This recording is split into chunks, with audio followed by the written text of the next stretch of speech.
Beneath the southern edge of the Temple Mount, some 65 feet deep, pressed under the compacted layers of fallen empires, a military algorithm concluded its processing of trillions of points of data. In the sterile silence of a laboratory, on a screen visualizing geological strata, a single word materialized. A word chiseled into stone 3,000 years ago, in a sealed chamber that no one was ever meant to find.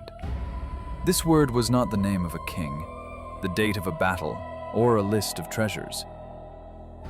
It was the name that Judean tradition forbids the human tongue to speak. And in that moment, history as we have known it, a history built on texts, faith, and interpretation, collided with physical reality. This is not a tale of mythology. It is the forensic investigation of how an artificial intelligence, devoid of faith and fear, peered into the heart of humanity's most sacred secret, and what it discovered there. Jerusalem. A city that exists simultaneously in 3 dimensions, on the earth, in the heavens, and in the minds of billions. Its stones, the color of old gold, have absorbed more prayer, blood, and prophecy than any other point on the Plateau, 37 acres of the most contested land in the world. The Jewish people call it Har Habayit, Muslims Haram al-Sharif, the noble sanctuary. This is not merely a plot of land. It is a tectonic fault line of civilization, where the Abrahamic faiths press against one another.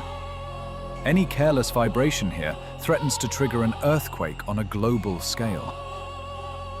Geologically, it is a limestone outcrop, a feature of the Judean mountains. But to the faithful, it is Even Hashtia, the foundation stone from which the world was wrought. For Judaism, the history of this place begins with the patriarch Abraham, who here, on Mount Moriah, prepared to sacrifice his son, Isaac. Centuries later, King David purchased this ground, then the threshing floor of Araunah, the Jebusite, to erect an altar and halt a devastating plague. His son, King Solomon, using cedars from Lebanon delivered by Phoenician sailors and the talents of Tyrian masters, built the first temple here. It was a structure that became not just the center of religious life, but the physical embodiment of the covenant between God and the people of Israel. In its depths, behind the heavy veil of the Paroche, in the absolute darkness of the Holy of Holies, stood the Ark of the Covenant, containing the tablets of the 10 Commandments. This was not a repository. It was, in essence, a direct channel to the divine, the locus of his earthly presence. In 586 BCE, the Babylonian king Nebuchadnezzar burned the temple to the ground and led the people into captivity. The Ark vanished without a trace, giving birth to the greatest archaeological mystery in history. For 70 years, a people were defined by what was lost, their identity forged in the absence of physical proof. Now, an intelligence of silicon and light has unearthed a physical truth from that void. The question is no longer what we believe, but what we will do with what we now know. When a machine, incapable of awe, presents humanity with the very cornerstone of its most sacred mystery. With the blessing of the Persian king, Cyrus the Great, the exiles returned to build a second temple. A humbler echo of the first, but true splendor would be restored by a paranoid genius, King Herod the Great, the most ambitious builder of his age. In the 1st century before the Common Era, he began a staggering reconstruction, transforming the Temple Mount into one of the wonders of the ancient world. He doubled the area of the plateau, encasing it in colossal retaining walls. They were fashioned from stone blocks of impossible precision, each weighing hundreds of tons. The western wall, what the world now sees, is but a single surviving fragment of this cyclopean foundation. Atop this man-made mountain spread vast courtyards, gleaming porticos, and a royal stoa capable of holding hundreds of thousands of pilgrims. But this magnificence was not destined to last. In the year 70, following a brutal Jewish revolt, the Roman legions under Titus took Jerusalem by storm. The temple was set ablaze. According to the historian Josephus, its precious metal, soldiers dismantled the structure block by block. The Romans, quite literally, left not one stone upon another. For Islam, the sanctity of this ground is defined by a celestial event, the night journey, or Isra wal Miraj, of the Prophet Muhammad. The Quran tells of his miraculous transport from Mecca to the farthest mosque, Al-Aqsa, in Jerusalem. From the foundation stone that lay there, he ascended into the heavens, communing with the prophets who came before him. At the end of the 7th century, the Umayyad Caliph Abd al-Malik erected a shrine upon that sacred rock. Not a mosque, but a monument, the Dome of the Rock. Its octagonal design, crowned by a golden dome, has become the very symbol of Jerusalem. Nearby, the Al-Aqsa Mosque was built, establishing the compound as the third holiest site in the Islamic world, after Mecca and Medina. For Christianity, these same stones echo with different footsteps. It was to this temple that Jesus was brought as a child. It was here he confounded the sages with his wisdom, here that he taught and healed. And it was from here that he drove out the merchants and money changers, declaring the holy court a house of prayer. This is not merely earth and stone. It is an axis of worlds, a point where the terrestrial and the divine intersect, a place where the past refuses to be past. It is for this reason the most guarded and most unexamined parcel of land on Earth. To attempt to dig deeper here is not archaeology, it is detonation. Imagine Egypt's Valley of the Kings, the Acropolis of Athens, or the Roman Forum being declared an absolute no-go zone for scientific inquiry. The notion is absurd, yet for the Temple Mount, this is the unyielding reality. To dig is to declare war. A fragile equilibrium, known as the status quo, was established after the Six-Day War of 1967. It dictates that a Jordanian-run Islamic trust, the Waqf, maintains administrative control of the plateau's surface, while Israel is responsible for security at its perimeter. This unwritten law is a minefield. Any shovel that breaks this ground is seen not as a tool of discovery, but as an act of provocation. Here, history is not a gentle sediment buried by time. It is a live electrical current, a compressed charge of faith, memory, and grievance. It is a place that reminds humanity that some truths are not meant to be excavated, but to be carried, a burden and a blessing on the surface of the earth. For some, to disturb this ground is an encroachment on the holiest of Islamic shrines. For others, the devout of Orthodox Judaism, it is to risk a terrible sin, the uninitiated treading upon the very ground where the Holy of Holies once stood. And so, for centuries, the earth beneath remained a black box, a terra incognita. The first to dare peer into this abyss was a British engineer, a Freemason, and an adventurer named Charles Warren. In the 1860s, under the banner of the Palestine Exploration Fund, he arrived in Jerusalem. Denied permission to excavate from above, Warren applied the tactics of a military engineer. He would not dig down, but sideways, driving reconnaissance shafts and horizontal galleries from the foot of the walls, burrowing into the heart of the mountain. The conditions were inhuman.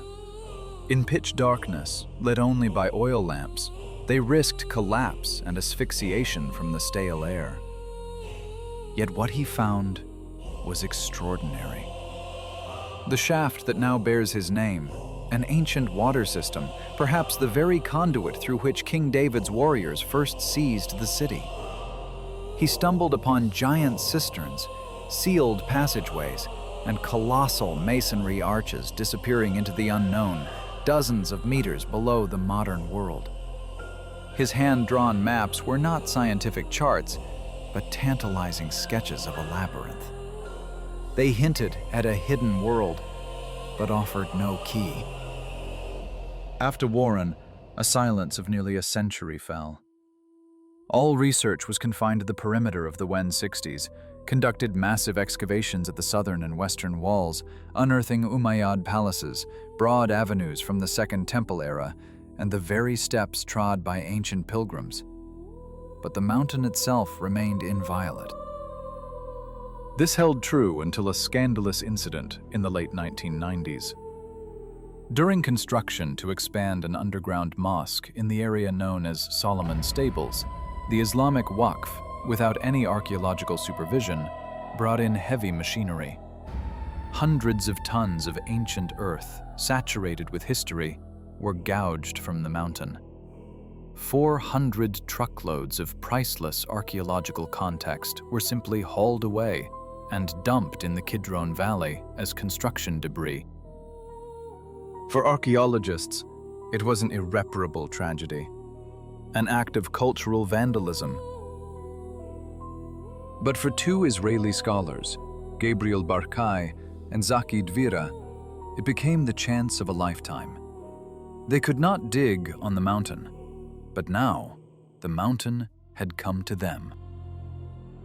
In 2004, they launched an undertaking that would enter the annals of archaeology: the Temple Mount Sifting Project. Thousands of volunteers from across the globe, school children, soldiers, tourists, and retirees, began to wash the discarded earth, bucket by bucket, using a specialized wet sifting technique. History, it seems, can be buried twice, once by time and again by man. But what is discarded can also be reclaimed. From an act of profound cultural loss, a new form of discovery was born, proving that sometimes the smallest fragments, sifted from the dust, can be the most powerful storytellers of all. It was the filthiest, most painstaking, and perhaps the most rewarding work in the history of archaeology. And the treasures hidden in the earth did not wait long to betake them. But the faintest notion of its original form, from the mud and rubble, artifacts. Over the years, more than 500,000 finds were recovered. Coins from the time of Herod the Great and Pontius Pilate, arrowheads from the Roman legionnaires who stormed the city, Islamic ceramics from the Fatimid era, Byzantine mosaic tiles, and the bones of animals offered in sacrifice. Every shard was a single letter in the endless chronicle of Jerusalem. But amid this kaleidoscope of epochs, one specific layer captivated the researchers: the most ancient, the most elusive, the most controversial. The layer from the time of the First Temple. For decades, a fierce debate had raged in academic circles between so-called maximalists, who trusted the biblical narrative, and minimalists, who argued that Solomon's temple, as described in Scripture, was more myth than reality, an ideological construct created by later authors with no tangible archaeological proof. The complete absence of direct evidence from the Temple Mount itself was their trump card. And then, from the sifted earth of the Kidron Valley, the evidence began to appear. Small, yet irrefutable. They found a tiny clay seal impression, a bulla, no larger than a fingernail. After meticulous cleaning under a microscope, letters in ancient Hebrew materialized. It read, "Belonging to Ge'aliyahu, son of Immer." The name was no coincidence. The Immer family is mentioned in the book of Jeremiah, as a dynasty of priests who served in the First Temple. In their hands, archaeologists held the personal seal of a man who lived 2,500 years ago, whose work was tied to the temple's sacred administration. Soon, other bullies surfaced, some bearing the image of a menorah, others the names of different priestly clans. These were the fragments of a destroyed archive, the calling cards of a lost temple bureaucracy. They found a tiny bronze incense shovel, forever darkened by the heat of ancient offerings. They found an ivory comb, upon which was carved the oldest complete Canaanite sentence ever discovered, an incantation against lice. It was a testament not only to daily life, but to the very language of the era. Each discovery was a torpedo strike against the wall of skepticism. But for all its significance, the Sifting Project had one fundamental flaw. All of these artifacts had been violently removed from their original archaeological context. They proved that a vibrant life existed on the Mount during the First Temple period, but they could not say where it happened or how it was arranged. Those answers remained buried, entombed beneath layers of stone, of politics, and of faith.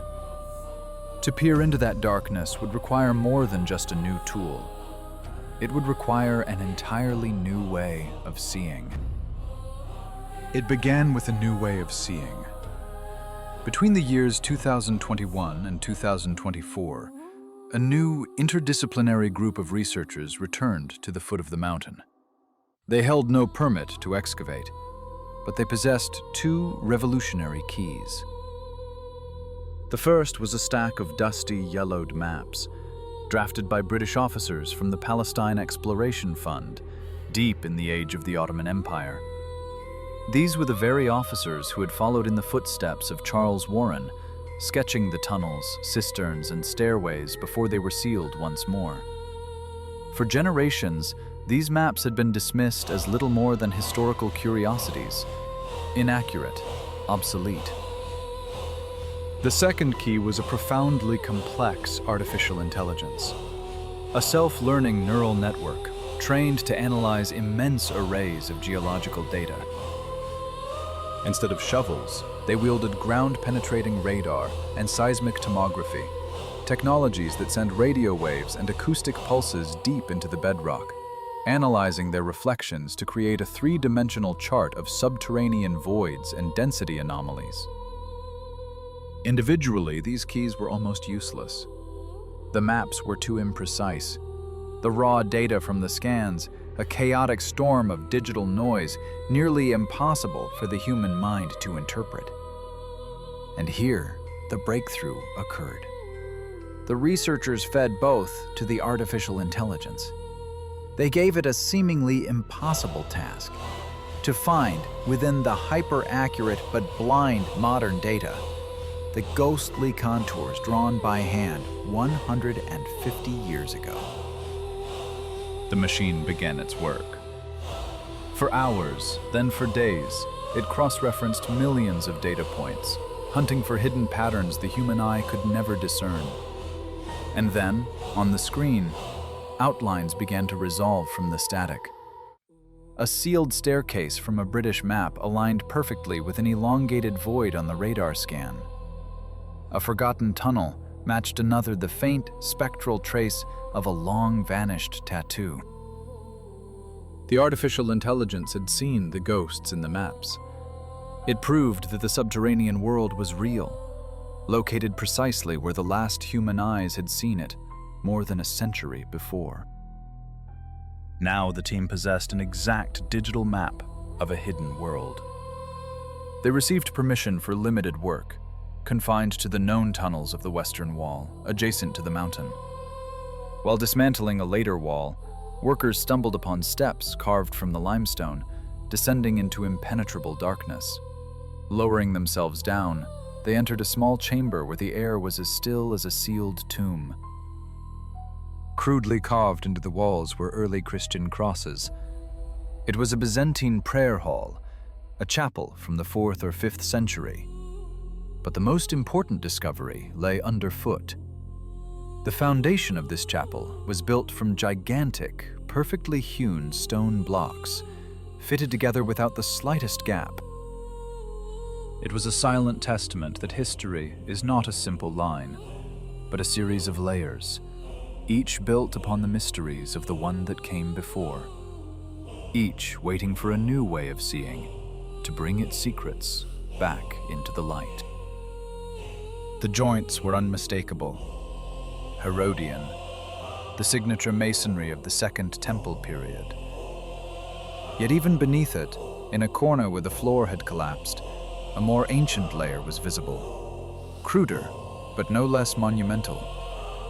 It was a perfect match for the gates of ancient Megiddo, dated to the time of Solomon. The chapel had been built upon the ruins of something far, far older. A door to the past had been forced open. The artificial intelligence, its initial hypothesis confirmed, intensified its scan, analyzing the southern face of the mountain with tripled power. And it found something absent from any map, missing from any ancient text. A vast network of interconnected voids carved directly from the bedrock. At first, they were dismissed as common storerooms, or perhaps tombs. But as the data was processed, a picture emerged that left hydrologists breathless. These were not rooms, they were cisterns, channels, aqueducts, and settling pools. A gigantic, impossibly complex, and self-regulating system for the management of water. Analysis of mineral deposits on the waterproof plaster, retrieved by microprobes through boreholes, revealed an astonishing age, the 8th or perhaps 9th century before the Common Era. Long before the Romans, long before Herod, whose aqueducts were once considered the zenith of engineering. But it was not the age alone that was so staggering. It was the genius of the design. Jerusalem had always suffered from a lack of water. Its only major source, the Gihon Spring, lay vulnerable outside the city walls. This system solved the problem radically. It was not a simple network for collecting rainwater. It was a hydrological computer. Certain channels were engineered to create vortex flows, naturally purifying the water of sediment. Others had specialized constrictions to regulate pressure during filling. A sophisticated series of overflows diverted any surplus into reserve cisterns, preventing flooding while simultaneously creating a strategic reserve for a time of seed. It was a closed ecosystem, providing water not only for thousands of people, but for the complex rituals of the temple itself. Judaism places immense importance on ritual purity, requiring immersion in a mikveh, a basin of living or flowing water. This system, with its constant circulation and separation of flows, was a perfect machine for the maintenance of sanctity. When researchers overlaid the map of this system onto the texts from the biblical Book of Chronicles, the revelation was absolute. The location of the cisterns perfectly matched the descriptions of the works of King Hezekiah to secure Jerusalem's water supply. One cistern was exceptionally large, and at its bottom, they discovered a thick layer of ash and organic remains. The ancient texts spoke of special basins at the foot of the altar, where the ritual ablutions of the priests took place. The discovery of this system does not merely add a new chapter to history. It completely overturns our perception of Iron Age engineering, revealing a civilization not just surviving in a harsh land, but mastering it, weaving together the needs of the body and the demands of the soul, stone and water, into a single living machine, buried beneath the foundations of the world. It was proof that the first temple was never just a building. It was a high-technology complex, a living organism with its own circulatory systems, planned with mathematical precision. Every element, from the grand altar to the humble drain pipe, possessed both a deep, sacred meaning and an impeccable, functional design. Following one of the newly discovered channels, a robotic probe, an extension of human senses, armed with cameras and laser scanners, navigated the subterranean darkness. And then, it reached an impasse. A stone slab, crudely hewn but fitted with absolute intention, blocked the passage. This was no random collapse. It had been P. After securing special permission, engineers deployed directed acoustic vibrators, carefully displacing the slab by mere centimeters, leaving the ancient seal otherwise intact. The probe slipped through the gap. Beyond the stone lay a chamber no more than 10 feet in diameter. The walls were smooth, carved directly from the bedrock. The air within was utterly dry, motionless, preserved as if in a vacuum. In the center of the room, on a low pedestal, sat a shallow stone bowl, partially filled with petrified ash. Around it, the remains of clay lamps and small votive objects lay where they were left thousands of years ago. The room was untouched, sealed in antiquity and then forgotten. But the crucial discovery was on the bowl itself. On its rim, nearly erased by the centuries, were faint, incised letters. The script was archaic, angular, Paleo-Hebrew. Laser scanning, amplified by pattern recognition algorithms, gave a voice to the silent stone. The inscription was not a prayer, nor a dedication. It was a statement of fact. A phrase known to all who have read the Torah. A phrase believed to describe the very presence of God in the Holy of Holies. Here dwells the Shekinah. In Jewish tradition, the Shekinah is not simply a word. It is the theological concept of the tangible, physical presence of divine glory on earth. The place where the Shekinah resides is considered so sacred that access is permitted only to the high priest, and only once a year on Yom Kippur. For millennia, the precise location of this sanctum was a matter of fervent debate and speculation, believed to be lost forever. And now, in a sealed chamber beneath the Temple Mount, an artifact provided a direct, physical marker. Everything converged. Radiocarbon analysis of the organic ash returned a date, the 7th century before the Common Era. Thermoluminescent dating of the ceramic lamps confirmed it. The stone of the bowl was traced to the same quarries in Tyre that supplied the blocks for Solomon's era. Epigraphic analysis of the script was identical to other inscriptions. The evidence was irrefutable. Through the lens of artificial intelligence and the reach of robotic probes, modern science had found physical confirmation for what had always been the province of faith. In the quiet dark, beneath the weight of history, an echo of the sacred had been found, not by a priest, but by a machine. For centuries, it was a question answered only by faith. The discovery was not a global sensation. No headlines trumpeted its arrival. Instead, the information seeped out, trickling through encrypted channels, into scientific journals, and behind the closed doors of academic conferences. The authorities in Israel and the Islamic Waqf, understanding the Pandora's box they risked opening, chose a position of deliberate silence. Any careless statement could be interpreted as a claim on the hallowed ground, a tremor that could shatter the fragile status quo.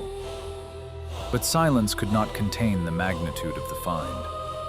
For some, it was the confirmation of ancient prophecies. For others, an act of sacrilege, an intrusion into a forbidden zone. For science, however, it was the dawn of a new era. Serious conversations began, centered on muon tomography, the same technology that had unveiled hidden chambers within the Great Pyramids. The plan was audacious, a complete, non-invasive scan of the entire mountain. This technique harnesses the constant rain of cosmic ray muons to create a 3 inside without dislodging a single stone. Historians began to reread ancient texts, no longer as allegory, but as technical descriptions. The stone bowl in the sealed room was no longer a mere artifact. It had become a singularity, a point where history, religion, and science converged. It offered no final answers. On the contrary, it posed new, far more complex questions. If this chamber is real, what else does the mountain conceal within its depths? Who sealed this room, and for what purpose? Was it the work of priests during the Babylonian siege, desperate to hide their most sacred space from desecration? Does its location confirm the traditional site of the Holy of Holies, or does it point to an alternative, long-lost position? And then there is the most significant, most unsettling question of all, which now hangs in the air. If they found this, what of the legends of temple treasures? What of the Ark of the Covenant itself? The search for answers had led not to a final truth, but to a more profound mystery. It revealed that some secrets, once disturbed, do not offer clarity. They cast longer, deeper shadows, forcing humanity to once again confront the vast chasm between the world that is seen and the one that is believed.